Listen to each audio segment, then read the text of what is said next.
NHL. All right. Beats rock. But the Stars beat the Avs. Yeah, we know that. Yeah. We had a couple weeks off. A couple hockey games interfered with our normal recording. Yeah, we went and watched Game 5, which the Avs won 7-4. But that was Game 6. Was it Game 6? Game 6. Because I thought they were going to lose Game 6. Oh, that's right. It was Game 6, yeah. That was the one we watched, yeah. And they played awesome. And then they took zero momentum into Game 7. And then Game 7 was the... Actually, they played pretty well in Game 7.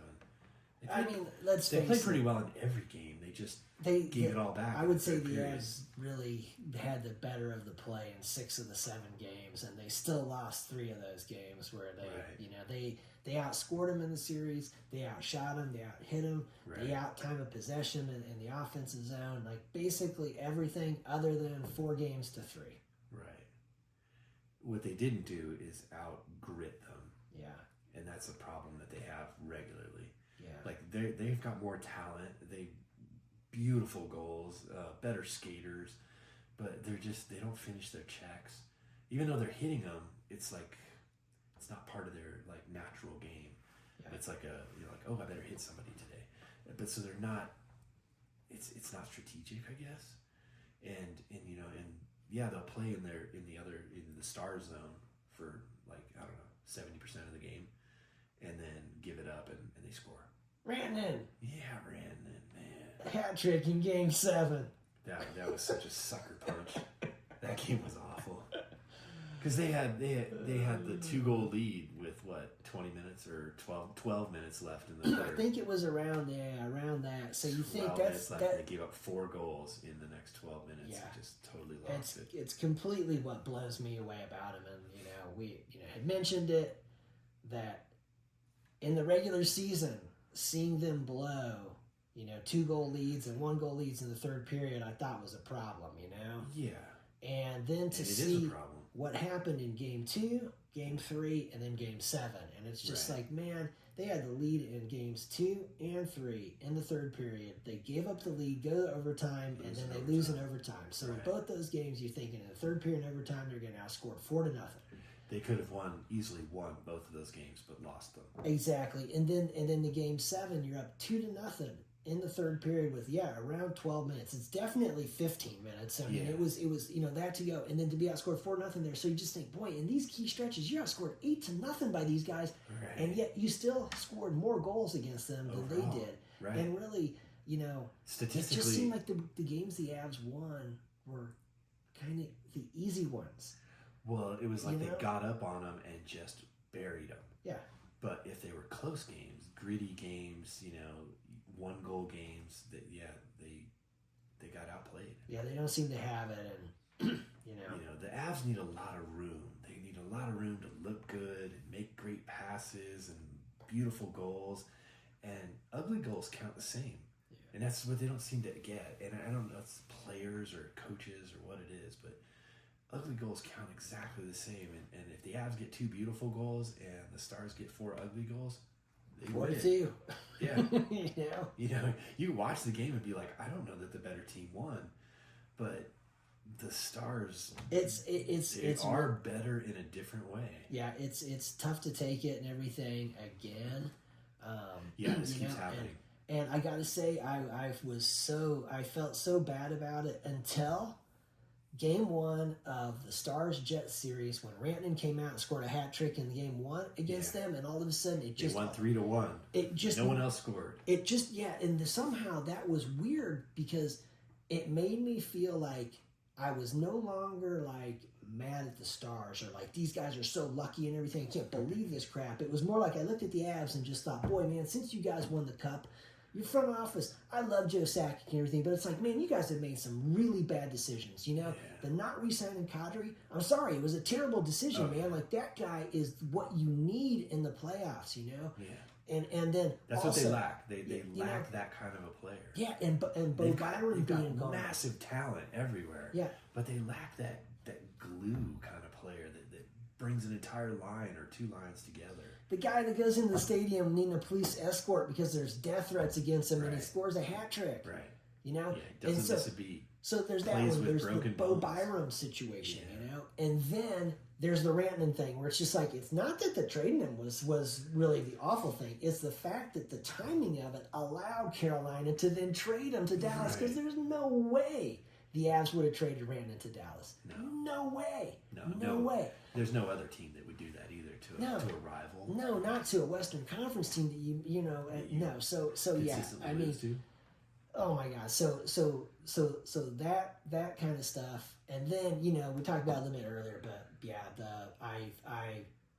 I feel like if you have Sam Girard and Cale Makar both in your top 6 defensemen, then that means for about 60 to 70% of the game, you really only have one defensive real presence out there and everything. And I'm talking about the physicality, the guy who's going to move dudes away from in front of your net, the guy who's going to make you pay going into the corner. Or the guy, the guy that's going to, like, you're scared of. Yeah. Like, no, I do not want to get hit by that guy. That kind of, we don't have that person. Yeah, we are, you know, when you have both of those guys, you're very lacking there. And, you know, I haven't been a huge Girard fan just because in 22 when they won the Cup, he got knocked out against St. Louis, and they came back, won that series. Then they beat Edmonton without him. They beat Tampa Bay without him. So it made me think you don't need him and everything. And we all for the longest time got Bo Byram then too. Exactly. Got rid of the wrong guy. Yeah. So and that's what's so crazy, right? Because we were sitting there thinking it was Bennington.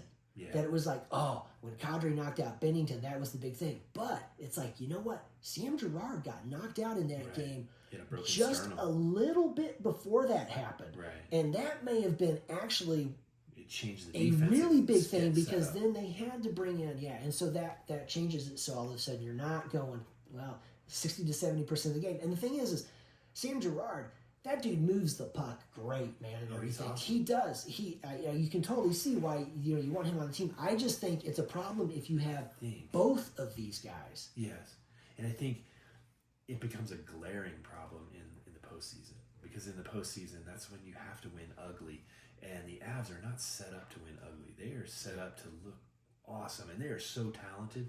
They're way more talented than the Stars are. I think, you know, player to player all the way down the roster, you know, except for maybe goalie. But, like, you know, Ottinger, he just seems to be unbeatable when the Avs have a way of making every goalie look really, really good. Yeah. Like, Ottinger played great, you know, and Blackwood though, it seemed to me he played great too. I had no complaints about it. We have a pretty good goalie and everything. Yeah. I gotta just say that when we're going over that, you know, the game 2, 3, and 7 and everything, and the 8-0 kind of goals there, thinking like, man, you know what, dude, we really need you to make just a couple of freaky saves there. But then you see some of the goals that are given up, and you're like, who's going to stop that? Yeah. Patrick Waugh couldn't have stopped that, man. Right. You know what I mean? Like, this is like, these odd man you know, rushes Bergera, freaking Hasek, Belfour, I mean, whatever, man. Like, this is just freaky stuff. And some of those odd man rushes come from the defense not holding the puck in the offensive zone, where you're like, And Cale Makar, -1 for the series. Right. And that, we're talking about a series where the Avs actually outscored Dallas. Right. Actually outscored them, and he's -1. That was the worst of any of the defensemen on the team, -1. So you look at that and just think, Dallas knows how to play him. They know, don't give him any space, man. Don't be afraid of him. Like Winnipeg last year, sitting all back, and he goes coast to coast, and it's just like, dude, you give this guy space, he's going to kill you, you know? If he just has an average, like not even average for himself, just average. Just average for anybody. Average for a starting defenseman stats and they win that series. But yeah, to go, you know, 1 goal. I mean, you're talking about 1 goal. Yeah. Just instead of being -1, he's just 0. Right. So in game 2 or 3, man, just boom, there you go. Yeah, won that one, 2-1, or we won that one. 3-2 in regulation. Yeah, he only scored 1 goal himself, and he was a -1 overall. You know, he scores 3 or 4 goals. Yeah. You know, and maybe 3 or 4 is a lot, but it's the difference. They could win one of those games if they lost, or they don't go into overtime. Yeah, and then if you have, it's hard to get on like Girard, but if you were gonna move one of them, God, I know that is it's crazy. I wouldn't move Makar. He's just like that once in a.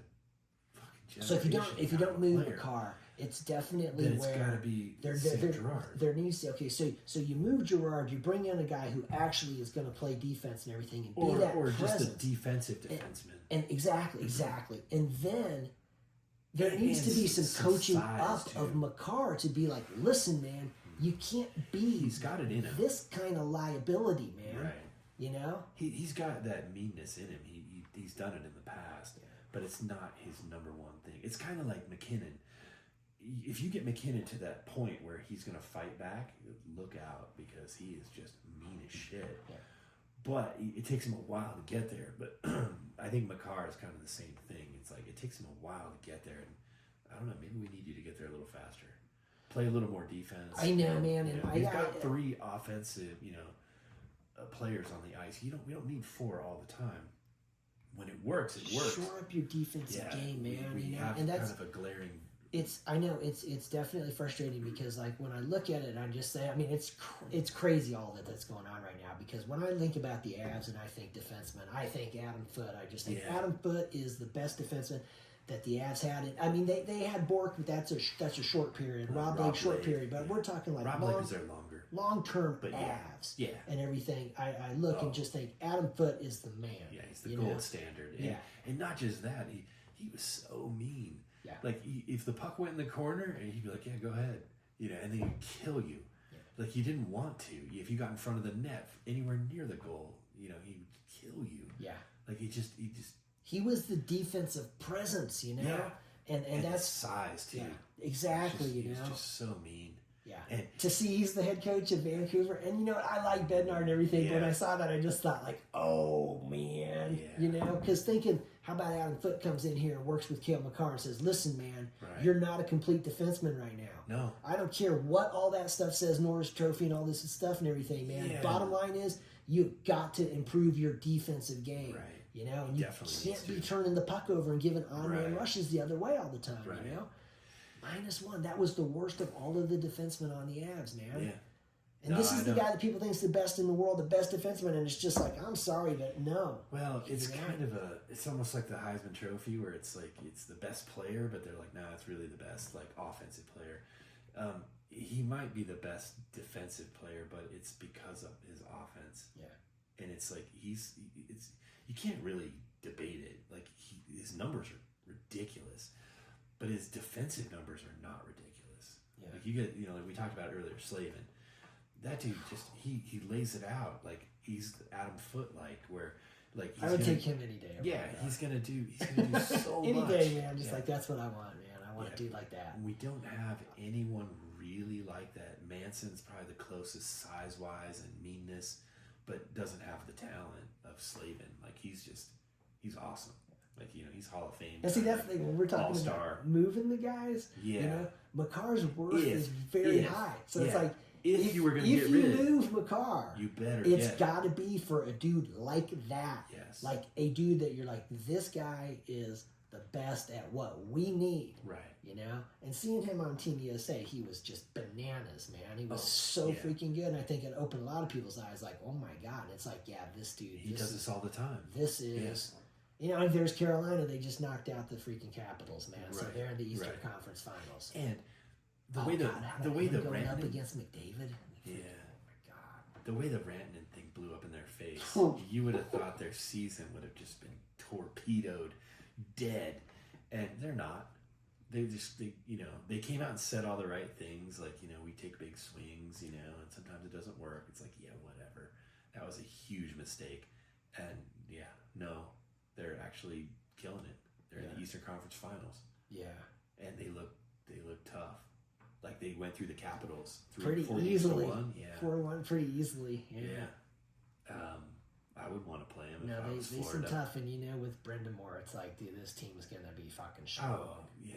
Rod They're not Brind'Amour gonna be getting tired and stuff. Rod Brind'Amour looks like he could play shifts whenever he wants to. If somebody gets hurt, man, I got my stuff. And he's so intense and mean. Like, I think he'd be ready to go. Yeah. Like, they talk about Landeskog missing 3 years. Brind'Amour's missed how many years? I think he would jump back in there and outskate everyone else on the ice. Yeah. And put people through the boards. Yeah. He's something. Yeah. So if Florida makes it through, I don't think they should be too excited, because Carolina's tough. Yeah, Carolina's tough. And they completely blew the Rantanen trade, and it didn't mess them up at all. Yeah. Amazing. Yeah. And what's crazy about it is thinking that, like, how this worked out for Carolina, where it's like they trade him to the Stars, who then knock out the Avs. Who, I'm just gonna say it, I think the Avs were the best team in the Western Conference and everything. Like looking at how it's gone and everything, you just think like, man, they I wanted to see the Avs and Oilers.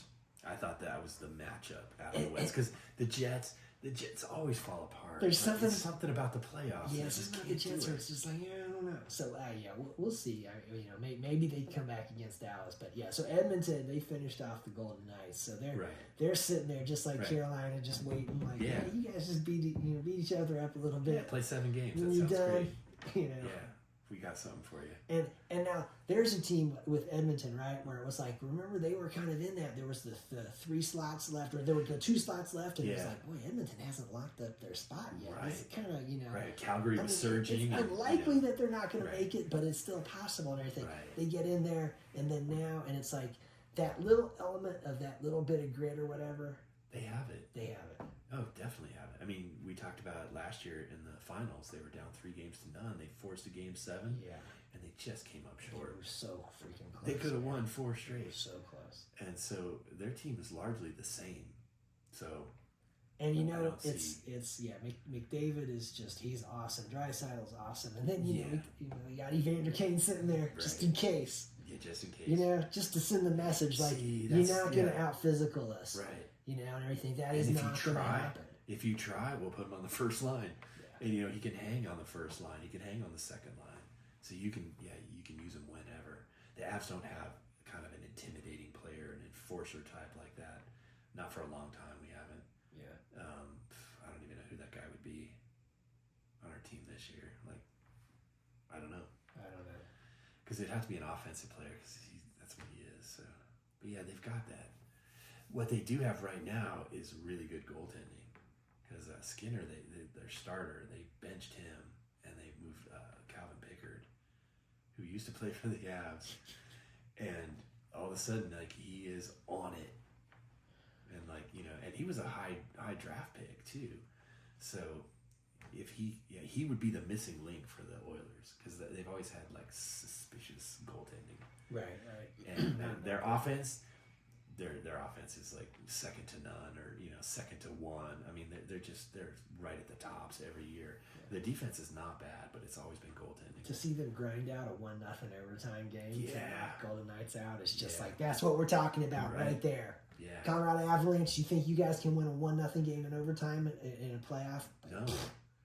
The Avs need to win like 5-2. You guys don't seem to have that in you, No, when things they start looking at each other when it's 1-goal game. Or if they're up by 2, like that's not a safe lead. You have to need like a 4-goal lead to be safe. Yeah. Because I know that's the thing that was so crazy. When they scored that goal to go up 2-0 in the third period against the Stars in Game 7, I thought it was and you're still sitting there and thinking like, God, man, please get that third goal. Please get that third goal. Don't let up, man. Please get that third goal. You get that third goal, I think you guys are going to win this. And I think now 2-1, and then all of a sudden 2-2. Oh, 3-2, you're down, and you just know like you guys are going to freaking blow this, aren't you? And it's like, yep. You're just looking because McKinnon scores that goal, to go up 2-0, and you're like, all right, now it's time for Makar to score a goal, or anybody else. Like you can't just have your guy. Like it would be cool for Landeskog to score a goal. That whole story was pretty amazing for him to come back. It did. Maybe next year has a happier ending to the season. Maybe he gets a few more of the kinks out. And I don't think he was a problem. Like I think he played really well. Yeah. He wasn't slow. He was bashing people, not hitting people. Well, I agree with what you said that he should have played Game 2. I think so. Not waiting until Game 3. Put him in Game 2. He would have got the same ovation in Game 3. Who knows, man? Like it would be crazy, huh? If you put him in Game 2, the possibility of the Avs actually sweeping him. Just thinking like all of a sudden he comes in Game 2, your guys get a boost from it playing in Dallas, and all of a sudden they sustain one more game, wham! And instead of losing that game in overtime, they win that game in overtime. Then Game 3, they come back. They got the home crowd. The team is more even and everything for it. The crowd is going crazy and everything. Bam, they win that one, and then it's just like, what could have been a 4-game sweep, man. And I know Stars fans would be like, oh, screw you guys, no way. And it's just like, oh, you guys are so. I mean, oh my God. It's a weird one because I've said it myself. Like the best team wins a 7-game series. It's just indisputable. Yeah, I think but this time it's like, okay, the best team won, but they're not the most talented team. They're not, They got outplayed in 6 of the 7 games, man. And but they did it. They ground it out, and that's what the Avs lack. And we were talking too, like, who gets fired? They fired one of the offensive coaches. Like, I don't think they're going to fire Bednar. I think, he's I don't think he did anything wrong. Like, he didn't play a single shift. Right. But you can't fire players. And, some of the players that they picked up in the trade, before the trade deadline, they're going to have to scramble to fill those spots. I'll tell you what, Lindgren, that defenseman they brought in, he was actually quite good. He had the best plus minus of any of the defensemen, and so it's just sort of like, you got to take a look at that, make sure you keep it. Like was a stay-at-home defenseman. Yeah, in 2022 when they won it, Bo Byram had the best plus minus of any defenseman in the league. In the playoffs, he was number 1. He was in front of McCarr and stuff, and it's just like, you can't trade that dude. Right. You know? And he was exciting. And I just wonder, like, are you guys not looking at some of these things? Analytics? Landeskog was also one of the leaders in plus minus when they won the cup. He was the leader. Yeah. So he was in front of McKinnon by a little bit. Like, I don't know, 1 or 2 points, whatever it was. Right. McKinnon is awesome. Yeah. No problem with that dude, man. That dude is awesome. But what we lack solid defense. Because, if the other team, the ability to lock teams down in the third period when you got a 1 or 2 goal lead, and just thinking, like, you can't be that you're just going to lose it. When you can't hang your goalie out, because the goals that they gave up. Was wide open on those goals. Yeah. All of a sudden, they're just wide open, and you're just like, oh, the first goal, he was wide open, and he did everything right. I mean, he just labeled that shot. But the wraparound that went off of Gerard's foot, that was just bad luck. Good luck for them, bad luck for us. The other one was an empty netter. It was just like, damn. It's really interesting right now with what we're seeing too, because on that one, with Gerard and everything, it seems like some defensemen are taught not to like really get like trapped down below the goal line and everything. He wasn't. And exactly, he wasn't above the goal. And you're starting to see, like, you know what? You might actually want to be getting down past that goal line, because these players these days are fucking ricocheting that puck off of defensemen in pretty often. But you don't want it's the both new of your strategy, defensemen. You you don't want get both behind of your the goal defensemen. and like nobody out front. But one defenseman back there's no problem. Yeah. You don't want both. And I mean, that was just pure. It was just an unfortunate play. He was going headfirst into the boards after he missed on the near side and just slung it around, and it was just pure luck. It was unfortunate play. And that's the thing is, like, that I haven't been a huge Gerard fan. Yeah. I will say that after this series, I'm a way bigger Gerard fan than I was before this series, because I really saw like how well he moves the puck out of the zone and what he does well. And so that goal, I'm just thinking, like, I'm not mad at him about that at all. That's just a super unfortunate play, and everything. And you can see the look on his face when it happened. Yeah, he's so fucking pissed, so bummed, It's just like, it's like, dude, whatever, man, That's what But I just see the problem is that if you have Gerard and McCarr, what that kind of means for the percentage of the game that you don't have 2 solid defensemen. It's legitimate, but the thing about it is they're both like high trade value. So if you're going to trade one, I don't get rid of McCarr. I just don't see any scenario where it's good for the team. So that puts Sam Girard in the crosshairs. And if you're going to trade him, you better get somebody that's good on defense. Like, it's too bad because he is good on defense, but he's not that gritty. Like, I'm going to mess you up if you get anywhere near my goalie. He's a dude. I mean, I don't know if he teach that. He's a guy who there's gonna be some teams out there who need what he does. Of course there are. Yeah, that's why he's a valuable player to move. And so it seems like, hey man, find one of these teams out there that needs that, where they got what you need. They've got a defenseman who can come in and be like, hey man, we need you to just play solid defense, okay? And find one more. Like, let's not just get one. Well, like you said, that and they don't have to be Rob Blake caliber, but if you got a bunch of, if you change the mentality for the defense, is really what you need to do. And I think McCarr can fit into that. The Avs had the best offensive defensemen in the league. Like not just the best one guy, the best group of offensive defensemen. They have the best. Yeah. But they you gotta play some defense too, man. They need a little more defense. That is true. It's a disappointing. It's a tough one to stomach, but especially the way it happened. The last 12 minutes, it was like, oh no, this is going the wrong way. Yeah. It just you feel it happening, and you just know, like, oh man. The life just left everything. I don't know what it was like in the arena, but it was in Dallas. It was in Dallas. They're pretty happy. They went from feeling like, fuck, we're gonna lose this one. This is awesome. We're beating these guys again. I told you. And it was so many. Man, I remember. Okay, so I remember way back. Okay, so we're talking about like 99, 2000, 2001, right? So in 99, 2000, the Stars knocked the Avs out in the Western Conference Finals in Game 7, 2 freaking years in a row and everything. The first year they go on, they beat the Buffalo Sabres, they win it. The next year they lose to the New Jersey Devils. Yeah. Okay.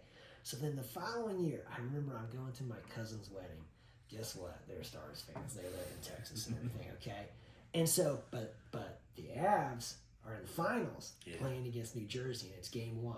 And one of my cousin's friends, there's this TV, up in like the bar area of this place where the reception is and all this, he's going to come back down. Dude, Avs 1-0. These guys are rooting for the Avs. Right. These are Stars fans, and they're rooting for the Avs. You know why? Because they hated the New Jersey Devils because the Devils beat them. Right. They don't hate the Avs. Right. Okay, so I'm sitting here thinking, like, I can totally see it, man. The Stars are gonna, they're gonna win the series against the Jets, and they're gonna play Edmonton. Edmonton's gonna knock them out. Right. Okay, Edmonton's gonna knock them out. Then next year it's gonna work out different. It's gonna be Edmonton against the Avs in the Western Conference Finals, and the Stars fans are gonna be rooting for the Avs. I'm gonna be going, oh my god, these dudes actually root for us because we never beat them in the playoffs. Right. They're thinking, man, we love seeing the Avs as the matchup because we beat them in 99, we beat them in 2000, we beat them in 2023, we're going to beat them in 24. The Avs cannot win Game 7s. Yeah. They're like 0 for their last 12 or 13 It's tries. something ridiculous. Yeah. And their coach is like 8-0 now. Yeah. Or something, 9-0. It's like, he's the winningest coach, active coach for Game 7s. It's like 8 or 9 in a row. Yeah, it was horrible. I don't know. They pulled it off. I'll just say this. Edmonton's not going to let it go to Game 7. I hope not. They look so tough. Man, I'm a huge Edmonton fan right now. Me too, man. They're fun to watch no matter what, If the Avs aren't playing, I definitely watch it. The Edmonton style is a lot of fun, man, because it's like, yeah, man, this game could end up being like 8-6, Well, Edmonton, when they were playing LA, they were down 5-2, 5-1, and then the game ends up being like 8-7. They still lost, but it was like, wow. Yeah. They put up 15 They were goals. like, okay, no more screwing around. We're going all in. Let's go. Yeah, the ice just completely tilts the opposite way. They're just punching them in. But, they eventually just, it was 4 games to 2? They took it to I think so. LA. I think the Kings won the first 2 maybe, and then Edmonton won 4 straight. Right. And, they won the games impressively, but still they were high scoring, and they were only 1 or 2 goal games. Yeah. Because most teams would have just folded up and been like, all right, we'll see you tomorrow. Yeah. For the next game, we're not going to try anymore. But Edmonton is never out. They could be down by 5 goals in the first period, and they'll come back. Yeah. So they'll be tough, and they've got a few days off. If they got the goalie situation worked out. Yeah. They could be very dangerous. And Winnipeg and Dallas. That game's on now. They're playing right now. Yeah. I don't trust Winnipeg. They just seem to fall apart. Yeah. And I don't know why. Because they're so talented. They're not an Avs type team, like where they're just so talented, like offensively gifted. They're a complete we saw the team. Avs, take them out pretty easy last year in that first round of the playoffs. And so it's like. But this year, I think they lost the series to them. The regular season series. Yeah. I don't know. I think certain teams just have the other team's number. Yeah. Dallas just has the Avs They have the Avs number, man. And who knows what it's going to take. Yeah. Because I don't think they're getting rid of anybody. I mean, they got rid of one guy, I don't remember his name, offensive coach, dude. He runs the power play. And they just pretty much. Oh, their power play was pretty horrible. It's horrible. The Stars, yeah. Yeah, but they pinned everything on him, and I was like, oh, that's cool. Like nothing else is wrong with the Avs, just this one coach. So we'll see. Rob Blake lost his job too because he was the GM for the LA Kings. Oh, really? He's available, but I don't think we need another coach unless he wants to play. Unless he wants to help McCarr a little bit. Private coach for McCarr, yeah. You gotta shore up your defensive play, man. Right. You know, Yeah, if he did, complete defenseman and everything. if he was you might complete not like score that, quite as much and everything, but you still gonna have that in your game and everything. well, imagine if he scored like 5 or even 10 less goals, but then he gave up less, like 15 less goals. Like a net, yeah. Yeah, like a where net it's like gain. if you score 5 less, but you give up 6 less, okay. Yeah, You know, that's going in the you're right coming direction. out of there +1. You know, Yeah, so. you can get all the assists you want. I think that's awesome. You know, we don't need our defensemen scoring. It just seems like a bad game plan. Like we need you playing defense. Yeah. Like if you're that good, play offense. Like it's hard to argue. I mean, he's so good, but you know, I don't know. Your point is well taken. Like you can't have 2 of these guys on your team. I think You need to have it's defense. too much time of the game. Then you don't have 2 physical defensemen out there. Right. That you don't have that presence out there for 60 to 70% of the game. And I'm just thinking that has an overall bad effect on what's going on. Yeah. Especially like you're looking and thinking like, like we said, game 2, game 3, game 7, how you falling apart in the third period. What is going on here? Is this because you guys lack depth? You know, Bednard, you're not rotating your, rolling your lines and stuff. And thinking, I don't think it's that. I think it's that at this point in the game and everything, We need to clamp down you on need defense. to be able to clamp down and everything. Yeah, The other teams do it to the Avs all the time. They neutral zone trap, even if they're down, and it makes it really hard because the Avs can't get the puck in clean, and they're not going to go figure it out how to do it dirty. Yeah. They lack that. That is like one thing. I don't know what coach would fix that. Adam Foote might have been the guy, but they definitely need. I don't have a problem with Bednar either. Like, but all of them need to. Yeah, they need to realize this is the one thing you're missing. You just don't have this grit factor where you're just gonna outcompete no matter what. Yeah. And maybe hurt a couple people. Like, a couple 2-minute penalties, not a big deal. It just you go back to the Avs like teams when they won it the first time and the second time. They had mean players, and it wasn't. That was what they dirty. had over the Red Wings. Yeah. Was that they could outgrit the Red Wings, Right, man. And 'cause the they Red had the Wings- skill and everything, but they were basically tougher than the Wings, Yeah. and that's how they got through them. And Right. Because the Red Wings had enough talent, they should have won like 5 or 6 cups, and I think they won 1 or 2. Like, I mean, they're still very successful, but not I remember nearly what they could have been or what everyone predicted they would be.